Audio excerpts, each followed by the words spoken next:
Hello, heathens and heretics. This is Lilith. I'm here with Renee, and we are Veritas Voices. I hope you've all been doing well this week, staying on top of things, staying safe, staying healthy as much as possible. Um, yeah, we had an interesting episode last week of Batshit Believers. This is certainly an interesting time, and it leads to, yeah, the revelation of very unusual perspectives sometimes. How have you been this week, Renee? I have been doing good. I'm, you know, dealing with the usual. I'm doing my studies. I actually had an exam last Thursday. We will see how that will work out. It was sort of an open book exam where, because our professors can prevent it, where you can use the internet as a help for your test. So they That's have nice. sort of planned with that, and yeah, yeah, I'm just living life within quarantine as best as I can. Fair enough. Fair enough. Well, and we're all doing that as best as we can. I've finally been able to get out because we actually all shut things down for 3 months in BC. Some of the restrictions are starting to lift. People are starting to be a bit more free with their behavior. It's kind of nice, honestly, although I'm still not hugging a lot of people. um, in any event, we've we decided to discuss the concepts of heaven and hell this week, a little break from the news cycle, and honestly, a topic that comes up more than you would think in our debates with believers, particularly Christians, although it's worth pointing out that Muslims have a concept of hell that's very similar to sort of the medieval Christian hell. Um, Topic from it. So yeah. yeah, pretty much. It's a little bit weird, to be honest. You look at it and you're like, oh my God. I think, oh, how did I believe this? This awful and quite frankly, quite ridiculous idea that this was how the world worked. But Yeah. I just want to ask you, as someone who was brought up only sort of vaguely and generally with a, you know, state church in the background, kind of religious, not really into it, uh, when was it you first heard about the concept of hell? Well, I first heard about the concept of hell basically within my religious class in school, but pretty much what I held when I still believed in an afterlife was basically that there's a heaven and yeah, there's a hell, but pretty much no one goes to hell because yeah, even guys like Hitler or even guys like Stalin, they'll be forgiven by an all-loving God because torturing people for eternity is kind of an overkill. That's what I held to pretty much within Fair enough. atheistic. Did you believe in like a short-term hell? I've heard some people talk about it as kind of an idea of purgatory. Like Hitler would go there for a while because he was a dick and he does deserve it. But when he'd learned his lesson and paid his debt to society, if you will, then he would get out and, It, maybe be forgiven. it's not something that I actively believed in, but it's something that I sort of tinkered with, that I entertained, and that I said, well, yeah, that doesn't sound too unreasonable, but yeah, Yeah. basically everyone will get to heaven eventually once the sin is paid for. Right, right. And that's honestly what my dad believes right now. He's been working his way out of evangelical belief. It's funny, he's still hung up about gay people and uncomfortable with all that kind of thing, but he's doesn't believe in hell anymore. It's really weird. You know what? I'll take it. Not believing in hell is a good thing. It Yeah, means he doesn't think I'm going to roast for eternity because I can't pretend to believe in God. yeah. So that's good. Um, yeah. I noticed that at least in dialogues with believers, it most often comes up in some form of Pascal's wager. For those who don't know, because you obviously haven't been listening to us, shame. Go subscribe below. Um, there's this concept in Pascal's wager of it's better to bet on there being a god a Christian God, of course, who wants you to be saved in a specifically Protestant Christian way. Um,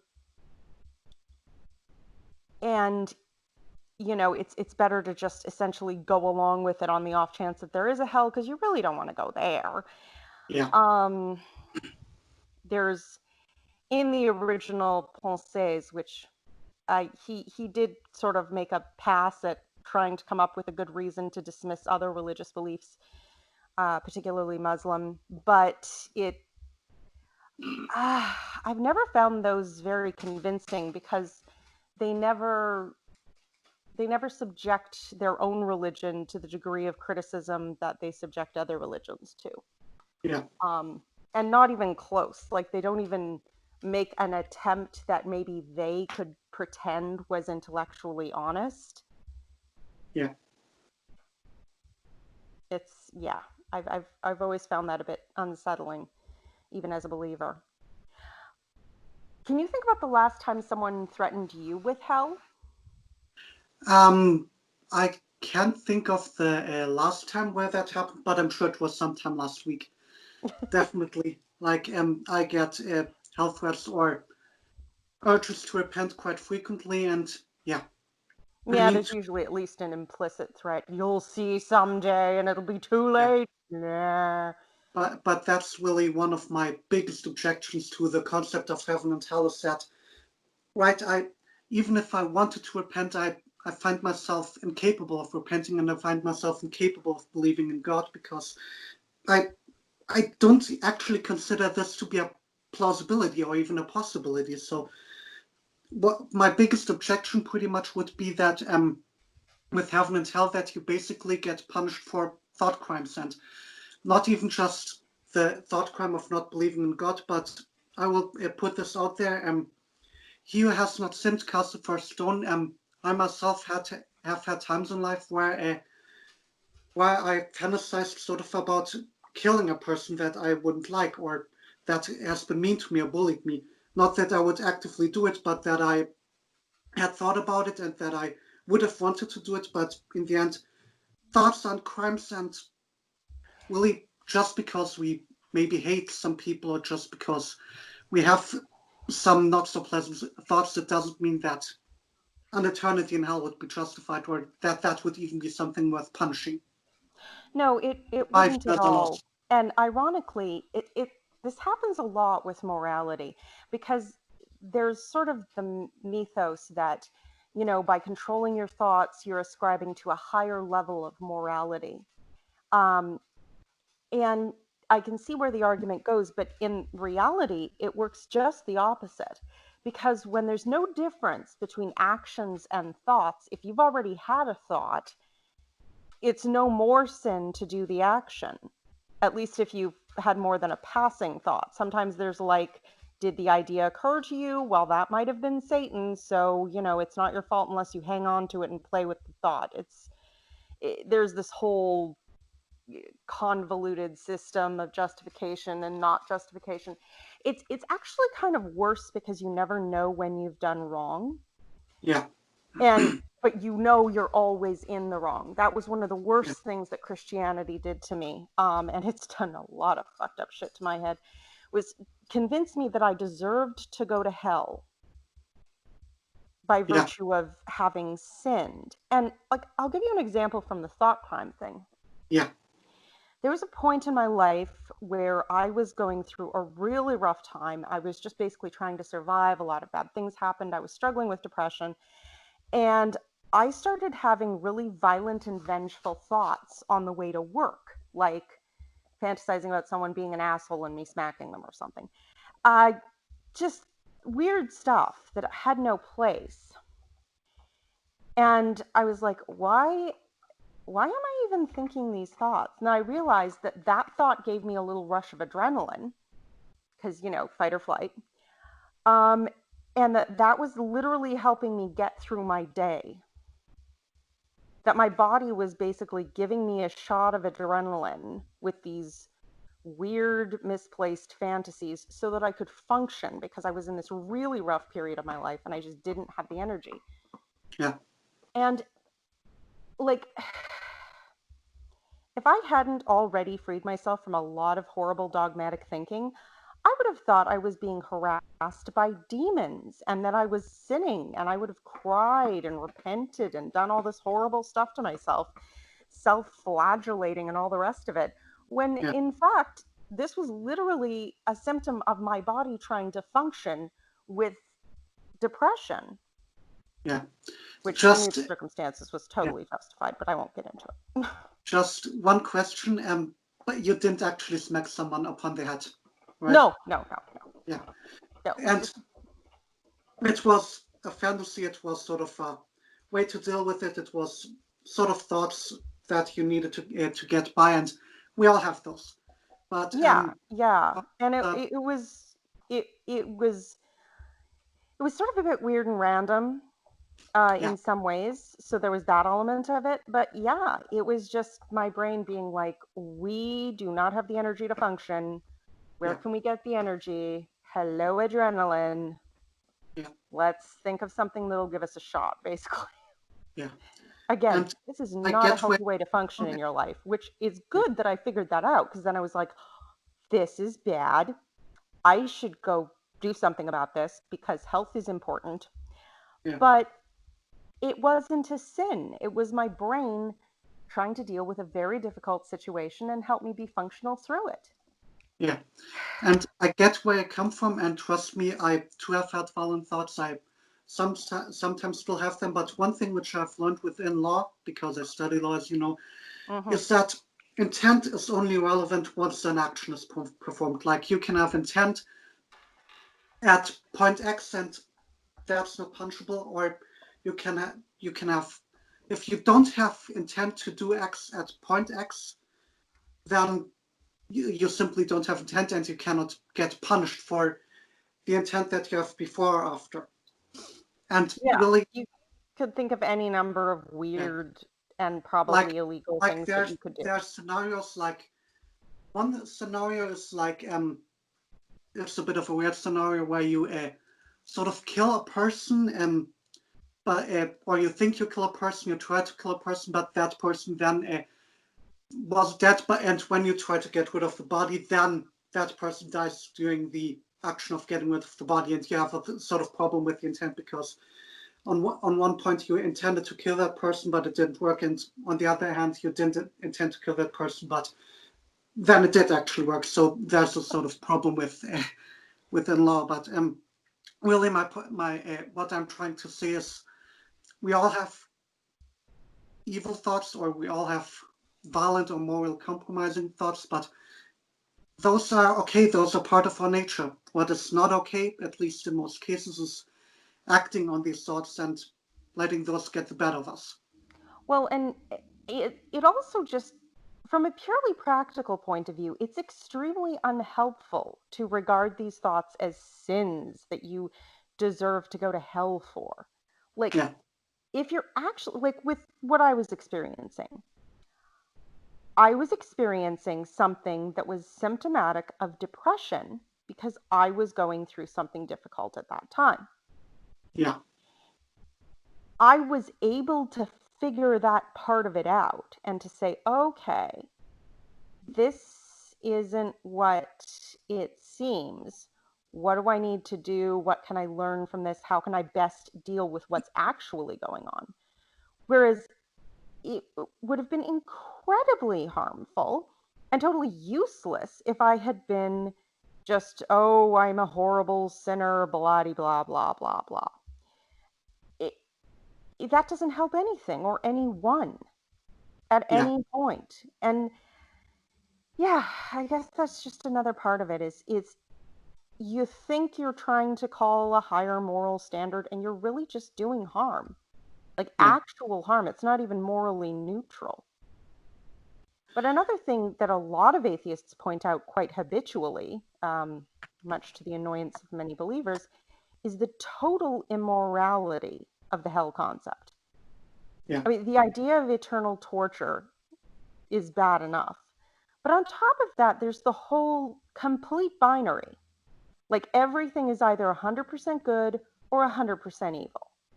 yeah. And that's kind of not how reality works. And what I would say about the concept of hell as a sort of punishment is within law or within the justice system that we in the Western world adhere to. Basically, a punishment has three purposes.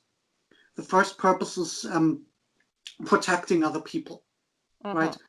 Sort of when you send a murderer to prison, you do that to protect the other citizens from getting murdered.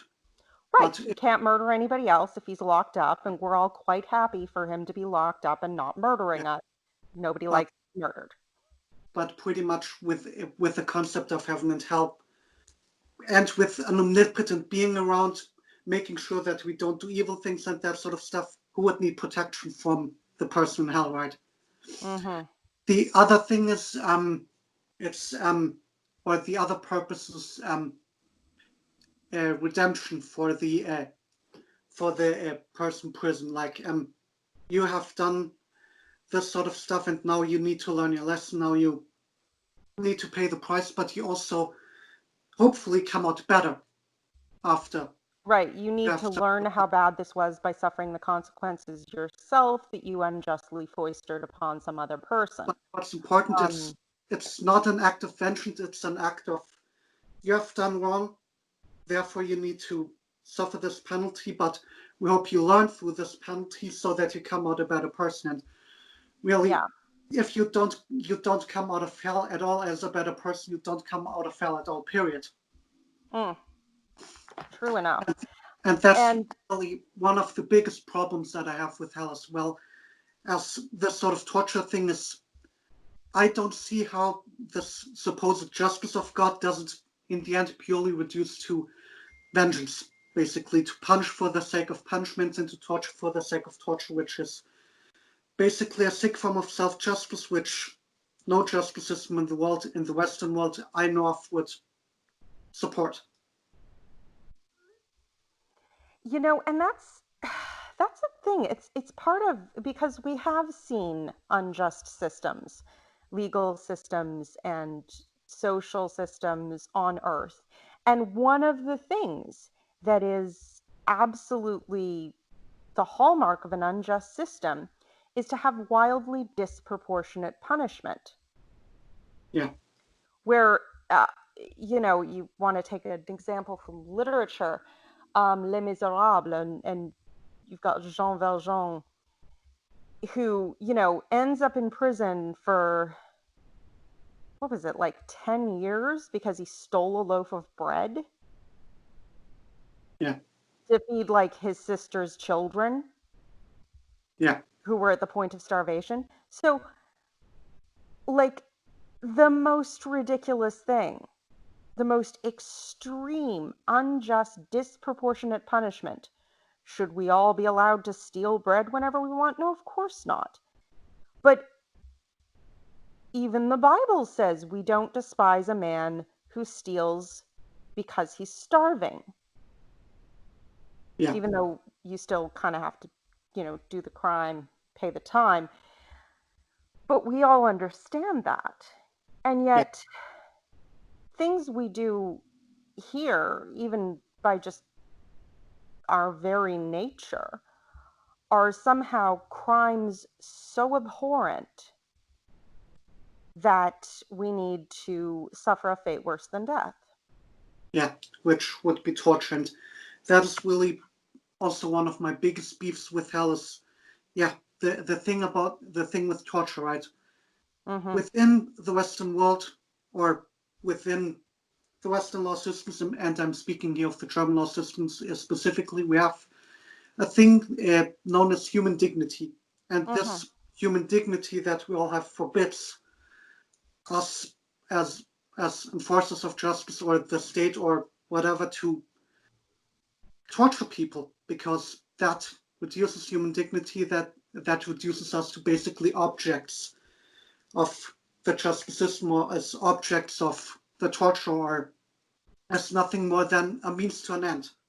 And that is really, I think, the thing that, yeah, that really shocks me about hell is, or torture within the Christian system, within the Christian justice system, so called, is this torture of us. as human beings within hell is a means to an end, and it's a means to basically get God his revenge, to Yeah, you'll hear satisfy actually his if lust. you read the Bible, there's a lot of stuff about how all of this is for the glory of God. And I'm kind of like, if God thinks that's his glory, he sucks and he has no glory. What an asshole. Now, I just want to get ahead of an objection that I can already hear forming in a lot of people. This idea that hell isn't really torture, it's just separation from God, that the hellfire and damnation of Dante's Inferno isn't the actual theology, isn't actually what the Bible teaches, even though that's beyond debatable. But the other thing is that, like I said, a lot of people, they are very fluid with the concept of hell. They want it to be something not so bad. But this Something that concept of, basically doesn't degrade us, right? yeah. Well, and but this is the thing. Torture isn't just, roasting you on racks while Satan pokes you with a giant pitchfork and whatever. Yeah, It's there are many things that are torture that are considered torture because they are torture. And one of them is isolation. sort of a version of white torture, as we would call it, psychological torture. Absolutely. And that can be worse than physical torture in many cases. Yeah, Um, to isolate someone, which is what I've heard from some of the so called toned down versions of hell, can absolutely be a form of torture. yeah, Um, and the idea of forever, or, and, until you lose your mind and can't be said to be there anymore, it, it's, it's insane and yeah, it's wildly degrading. But the pretense that it isn't torture, um, yeah. Actually, I've learned something interesting this week, though, yeah, about hell specifically. I've yeah, pointed out on several occasions that modern people's view of hell owes more to, yeah, the fire and brimstone stuff, owes more to Dante's Inferno than to the Bible. Because he wrote a best selling book basically about fuck that Pope that yeah, screwed me over. Um, which, fair enough. But I found out this week while I was doing research that actually, yes and no. A lot of his ideas of hell may very well have come from, I believe it was the Apocalypse of Peter. It was Peter yeah, or Paul, but it was definitely, it was basically one of the apocryphal books that didn't end up in the Bible.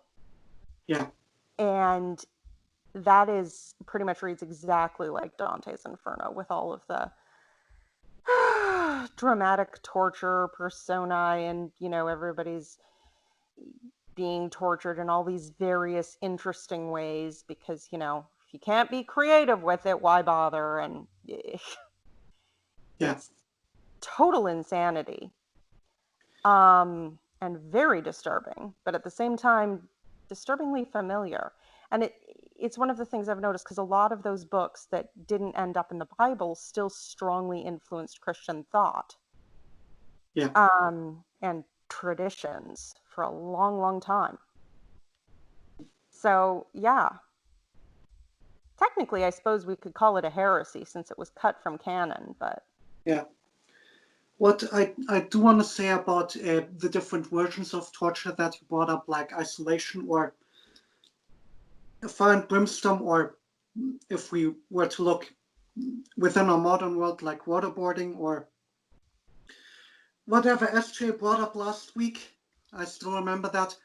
As far as I'm concerned, torture is torture, and torture is always a reduction of what we call human dignity. It always objectifies us. And while there are obviously worse versions of torture, like burning somebody alive, the act of torturing in general is, to my mind, something that I have a tough time dealing with as a law student. I have a tough time dealing with as a person who has, I think, very strict views on justice and on morality. And Yeah, A touch of that is something human that, empathy and decency. Yeah. yeah, It's and it's that is just something that if I ever were to become a Christian, I would have to adopt the view that some Christians nowadays take, that once an atheist dies unrepentant, then he does go to heaven. He just ceases to exist. yeah, That is that's really the the Jehovah's only that Witnesses I do could. that. That's one of the less fucked up of their Yeah, doctrines. but that for me would be one of the only versions of Christianity that I could be more or less cool with as a person, because this torture thing, it's, yeah, to me undefensible, and just a moral God, a God that is worth his or her salt, who wouldn't do that to the humans or to us or to anyone, Or to anyone. Absolutely. And including. that's it, people who take pleasure or feel exalted or glorified by the torture of another being, um, supremely just is not what we call them. We generally tend to call them sociopaths. Couldn't have said, And couldn't have it said, couldn't have said it better myself. thank you. I just, it's like, that's the part that just creeps me out because in both scripture and older theologians who were a little more true to literal scripture, they talk about hell and these things being for the glory of God. And I'm like, it, this sounds like someone who needs to be committed to a mental asylum Yeah, for their own safety and, quite frankly, mine as well. yeah. Because, One yikes. one slight objection which I would bring up here would be, if say the torturee consented, in that case, like sort of Like a you know, BDSM thing. yeah. In that Oh, case, I say it's fine because both parties are consenting and it's basically a play. But other than consent, there cannot, to my mind, be a good justification for torture. Maybe apart from yeah, but what last week, where you try to rescue a person by trying to get information, but that's a whole different issue, and that's not yeah, well. that's Anyways, one of, you know what, I'm not going to get into more convoluted moral questions on people who can't even figure out that torture bad and liking torture super bad. Um, because seriously, dude, that's like, yeah. ugh. I mean, morality is not a fixed line. There are many gray areas, but It's a complex topic when you get into it, but but when it comes to torture in the sense of hell without consent, purely as an act of revenge, purely as an act of making that person suffer, then yeah. there's no ifs and buts about it. Yeah, and like BDSM isn't really torture. You're not supposed to do any actual harm to the person. Yeah, Uh, nothing that's going to have long-term physical detriment. yeah. Whereas I would say that torture generally does result in long-term physical detriment. Um, you might give someone a bruise, but you're not breaking their legs. If that's, yeah, I guess. And also, yeah, like you say, consent. Not a Like, thing God is very big on. yeah, like Although he does BDSM would be seem the to gray torture. area, but BDSM would be the gray area. But as I said, torture as an act of revenge, torture as an act of making that person suffer for the sake of that person suffering, for having the wrong thoughts, for not believing as you want them to, for having committed thoughts crimes. That's where we draw the line, and that's where we say no, not cool at all. Well, and Christianity is all about torture. Even for a universalist who doesn't believe in hell, it's like, have you seen the Passion of the Christ? It's just I've seen two. snippets of it. It's just two Like, and a half hours of torture porn, yeah, and I mean that's the worst case. But all my life, I look back at like cartoon depictions of Jesus being beaten and crucified, and I'm like, well, God, church I was was, raised on torture porn. or pretty much at the local church where, little Jimmy, 4 years old, walks into church and sees a giant cross with Jesus hanging there, bloodied arms, and a crown of thorns on his head. Yeah, and sort of the He's agonized. gonna realize, well, I'm in a happy, fun place. Hey, you know what? Maybe Christianity is responsible for BDSM.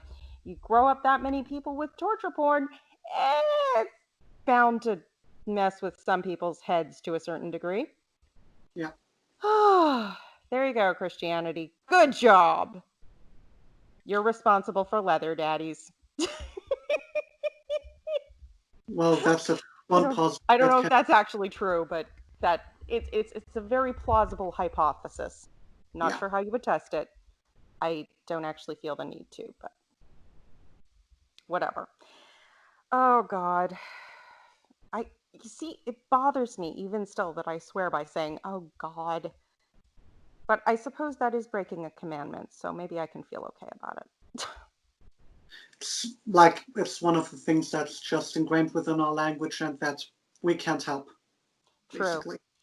Well, and there's that rebellious attitude of like, screw you, I'm going to sin as much as I can. I've always noticed that in myself only in response to unreasonable rules.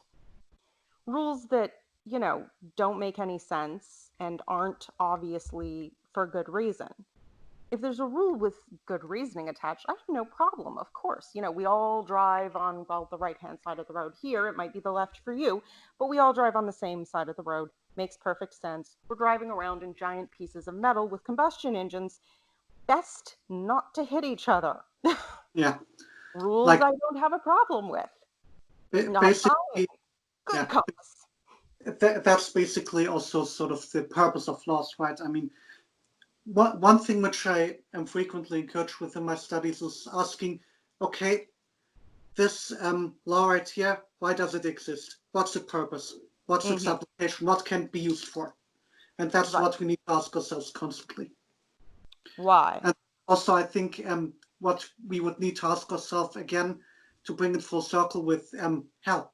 What's its purpose? What's its application? What does it serve? And ultimately, it serves nothing but God's lust for revenge. I think it does serve a purpose in that God almost certainly doesn't exist. It serves a purpose within Christianity, an evolved purpose, if you will, because in ideologies, just as in biology, that which helps the idea or the system to propagate will continue, whether it's good or not.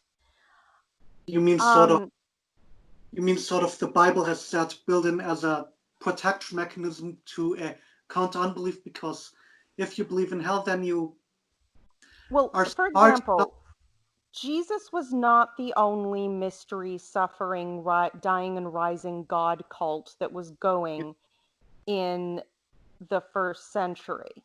There were actually quite a few of them, based largely on the mythologies of countries that the Greeks found, you know, exotic. There was the Mithraean cult based on um, Mithra, I believe, was Mithra from Persia?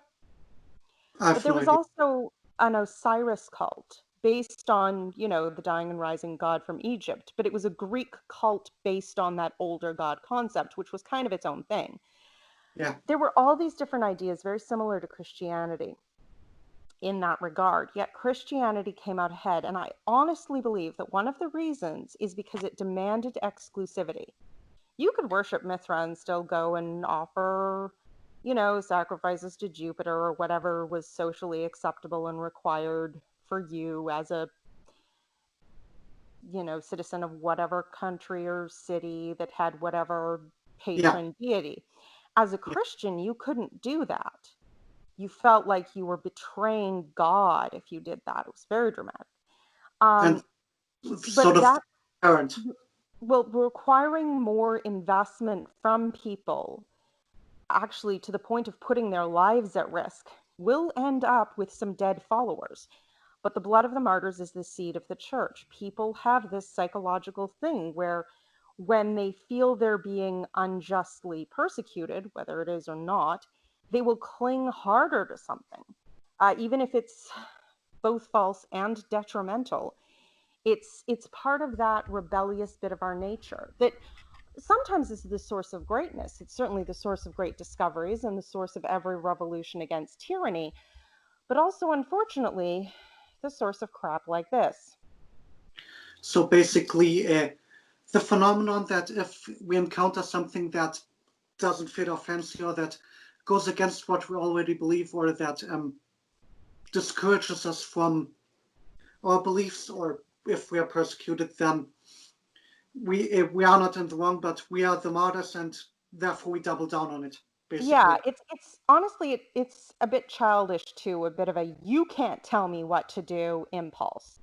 But then Christianity sells to you the idea that you are a child, that you are, a child of God for one, but also that you should think and act like a child of God, that you should be, whoever does not come to me as a little child will never enter the kingdom of heaven, is something that Yeah, Jesus is supposed to have said. So they want that childishness, and yeah, they want it to become petulant only if you try and pull that person out of the group, basically. But everywhere in the group, you have to be completely submissive and do everything you're supposed to. yeah.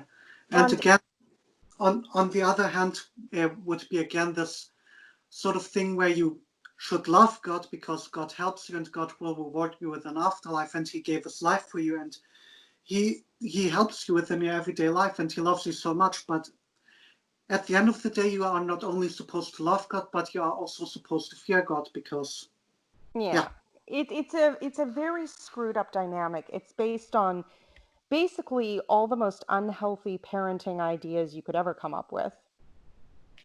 And a combination of that to prep the mind to be malleable, and then pressure of hard sales tactics, high pressure yeah, sales tactics. The idea of heaven and hell, the Pascal's wager we get is, what if you were to die? Do you know where you would go? I'm like, yeah, what are you talking about? But if you are afraid of hell, if there's any part of you that thinks that might really be true, you'll get that jolt of adrenaline, that jolt of fear, that, yeah, what if something terrible is about to happen to me? And then they're there offering you what they call a parachute, yeah, just in case. Uh, and you don't, yeah, it's this terrifying high pressure tactic. You don't think, they don't want you to think, they don't want you to have time to think. It's not about reasonable, you know, let me go do some research and come back. It's about, oh no, what if something, oh my God, and you talk about your high anxiety, yeah, again, high pressure sales. That's evangelical Christianity in a nutshell. yeah. I would say in the end, the Christian God Yahweh, He is pretty much the divine Godfather. Yeah, I make them enough they can refuse. Pun definitely intended. Yeah.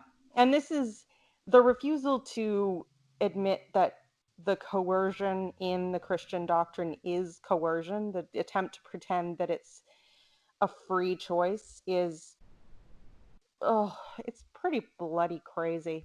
Yeah, It's I actually really like, there was a video by Dark Matter 2525, which if you're not subscribed to him, I don't know what's wrong with you.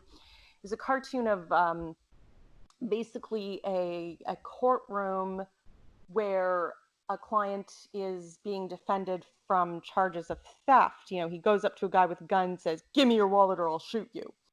And the lawyer goes, "Now, now, now. He gave him his wallet. And my client gave him an option. He had a choice. He chose to give him his wallet. That's not stealing." It's like he chose with a gun to his head because it was better than death. Yes, that's still stealing. And we have no problem saying that in a courtroom drama. And I don't know if any lawyer would be stupid enough to offer such a yeah. defense, but it's offered For, to Christians all the time to defend God. from a legal standpoint, that would pretty much be the difference between a robbery where you actively, with violence or with threats, take the wallet away from him or her, or Hmm. the difference between, or on the other hand, extortion where you have them handed over to you through threats or violence. You know where legally speaking the difference lies between the two? There is none. Yeah, Pretty much. So we have either psychological torture or physical torture because you deserve it, because fuck you.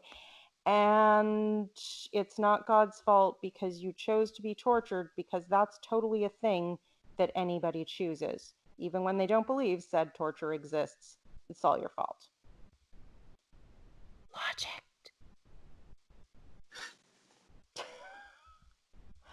Oh God. How did I believe this? Yeah, I think you were brought up to believe it, and I'm glad you made it out of it. And yeah, we all grow, we all learn, and yeah, that's the process of life. For the record, as someone who experienced it, I'm going on the record here. Christianity is psychological abuse, fundamentally.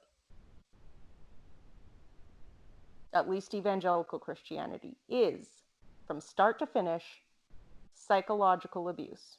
That's all it is. It's all it ever was. If you have an argument against that, I'd like to hear it, but I'm pretty sure I can refute you. In any event, it's been about 40 minutes, and I hope that we've both been able to get our points across. What do you think? I know I did.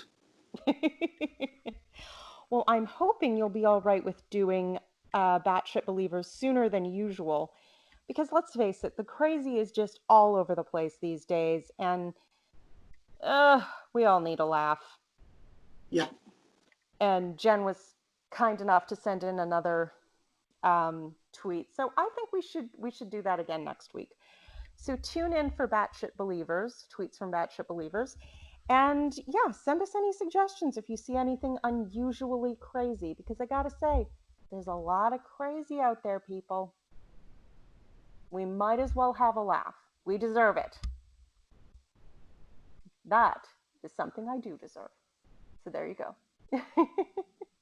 yeah, In any event, I hope you all have a wonderful week. Stay safe, stay sane.